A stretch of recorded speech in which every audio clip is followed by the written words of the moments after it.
Елдің бәрі сізге мұқтаж, бәріне мен көмектесіп жүрмін, барлығының жағдайын жасап жатырмын.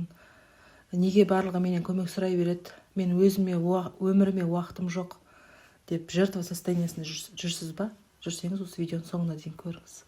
Негізінде ел сізге мұқтаж емес, сіз елдерге мұқтажсыз десем қалай ойлайсыз? Ол реальность сондай негізінде.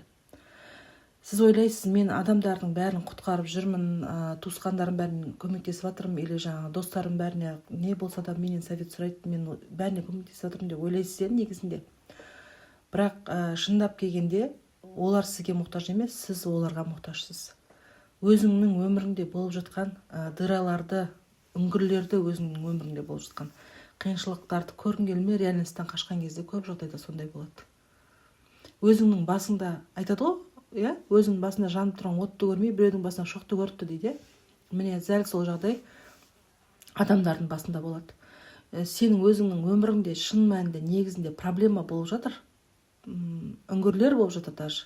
Бірақ сен сол оларды көргің келмей, өзің реальностьтан қашып, елдің бәрін құтқарып жүрген спасательдің рөлінде жүресің да, бәріне көмектесіп жатқан сияқты, болысып жатқан сияқты, олар сізге мұқтаж сияқты да. Негізінде айналып келгенде олар сізге мұқтаж емес, сіз оларға мұқтажсыз.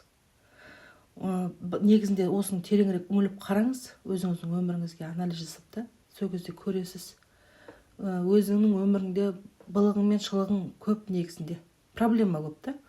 Қарыздарың болуы мүмкін, уақытылы төлемей жатқан несиең болуы мүмкін, или балаңмен бір проблема болып жатқан болуы мүмкін, келініңмен болып жатқан болуы мүмкін. В общем, үйіңде көп проблема болып жатқан кезде соғұрлым адам далаға қарай қаша бастайды. Өзінің өміріндегі проблеманы көргісі келмей.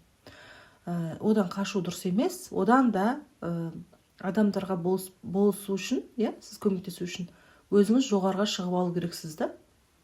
Құдыққа түсіп кетсеңіз, ямаға түсіп кетсеңіз, сіз құдықта тұрып қасыңызда адамға арқан тастамайсыз ғой. Өзіңіз бірінші шығып алып, шығудың әрекетін жасап, одан кейін барып құтқарасыз. Құтқарғыңыз келіп жатса, өзіңіздің өміріңізге үңіліп, өзіңіздің жаңағы шұңқырыңыздан шығып алыңыз да, сосын адамдарға көмектесе беріңіз.